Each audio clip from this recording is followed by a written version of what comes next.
ইসলাম Islamic দল নয়। এটা কি ইসলামের কোন নীতি আল্লাহ রসুলের আদর্শ?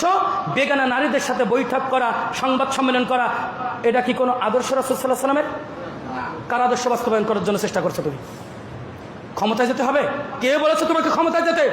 কে বলেছে তোমাকে রাষ্ট্রীয় ক্ষমতা নিয়ে যেতে, ইসলাম নিয়ে যেতে? তুমি নিজের ভিতরে নিজে এখন ইসলাম প্রতিষ্ঠা করতে পারলে না, তুমি রাষ্ট্রে নিয়ে যাবো মানে?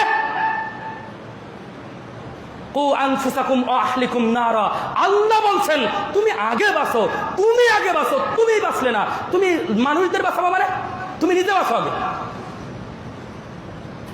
ইসলামিক দল না, ইসলামিক দল ওরা এটাও বলে আমরা রাসূল সাল্লাল্লাহু আলাইহি ওয়াসাল্লামের আদর্শ বাস্তবায়ন করতে চাই, এটাও তারা বলে। তো রাসূল সাল্লাল্লাহু আলাইহি ওয়াসাল্লামের আদর্শ তাদের ভিতরে কিছু আছে? ওদের নিজেদের দিকে তাকিয়ে দেখেন, ওদের বডির দিকে তাকান তো, আছে কি?